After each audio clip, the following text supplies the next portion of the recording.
Hello everybody, my name is Meegan Jumfuoh. I'm 19 years old and I'm a sophomore here at the University of Illinois. On a daily basis, I manage to see some type of student-written publication. I frequently glimpse at newspapers that keep students informed on recent events such as the Daily Illini or leisure activities for students that are often mentioned in the booze news. Having so much pride for the University of Illinois, I marvel at the sight of student work made by my fellow peers. However, I was unconscious of written work made by my own race, African Americans. It never occurred to me that the only time that I saw any type of written publication was for a social event at the university's facilities. Through my research, I will explore and exemplify how student organizations have changed over time in the publications that are on campus. So, my project evolved when we went to the archives with my RHET 233 teacher, Samantha Luger. At the table, they had a vast variety of brochures, yearbooks, little rules for students made by students. But I noticed that there was nothing pertaining to my race. It wasn't until I looked at a copy of the 1972 ILEO and I saw just a 3-page excerpt for minorities and what they did that particular year.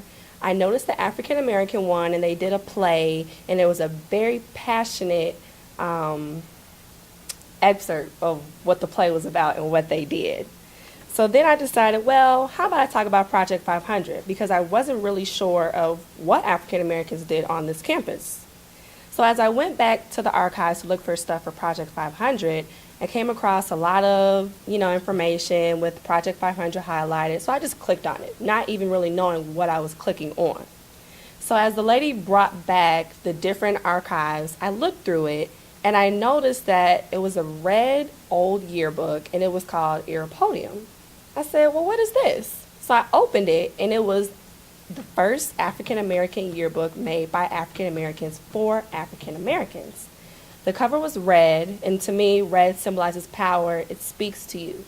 On the cover, they had pictures of African American women, African American men, children, and the elderly. To me, that represented how all African Americans are together in the evolution process from child, adulthood, to death, pretty much. So as I opened it, I noticed that there was a commentary from the editorial, like an editorial note from the Black Student Association. Once again, what is the Black Student Association?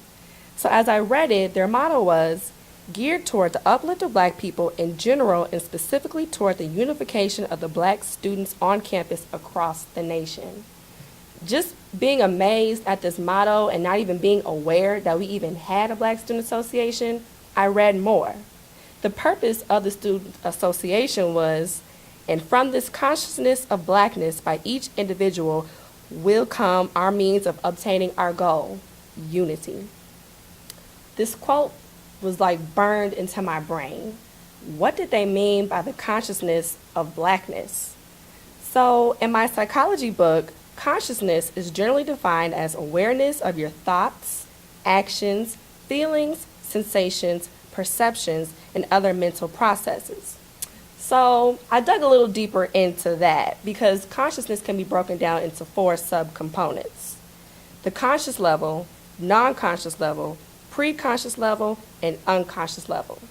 So by incorporating the information that I learned in my Psychology 105 class and my RHET 233 class, I realized that the Black Student Association could tell that other African American students were not aware of their purpose on this campus. And by that, I mean that they just weren't aware of, we do have a voice, we do have a say-so, and if you do need an outlet, we are here to guide you and to help you. So with that, I questioned my own consciousness of Blackness. Since I'm only a sophomore, I realized I really didn't know what was going on at this school that involved pertained to my race, other than what party was going on or what corps was doing at FAR. So then I said, well, hey, what do other undergraduate students, African Americans, where's their mindset? So I said, I'm going to create a survey. So with the survey, I asked, Are you a part of a student organization that's related to your race? If so, which one? If answered yes to question 2, how often does your organization come out with student writing that keeps you aware of current news or issues pertaining to your race? How often do you see writing or written work by your own race at the U of I? If you're a minority, list the political student organizations that pertain to your race on campus that you are aware of. How important is it to you to see written work made by your own race? So, self-consciously, I created about 20 survey questions, and I just randomly gave them out, but it just so happened I passed it out to 8 guys and 12 girls. The results that I received did not make sense to me. When I asked them if they were a part of a student organization, only about 5 out of the 20 said yes. So I said, okay, well maybe, people are busy, people have different majors, they just don't have time. So then, of course, they couldn't answer question 2, which was how often do they notice written work. Then I said, well, how often do you see it in general?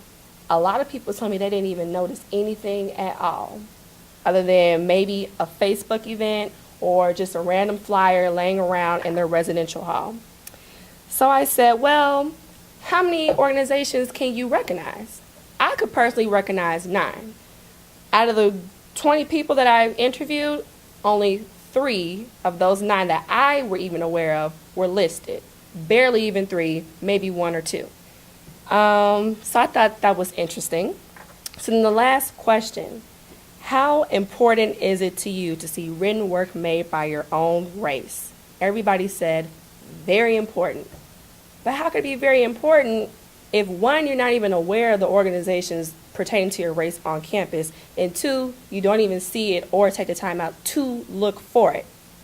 I thought that was crazy. So that kind of led me into my 3rd research report, which was the annotated bibliography.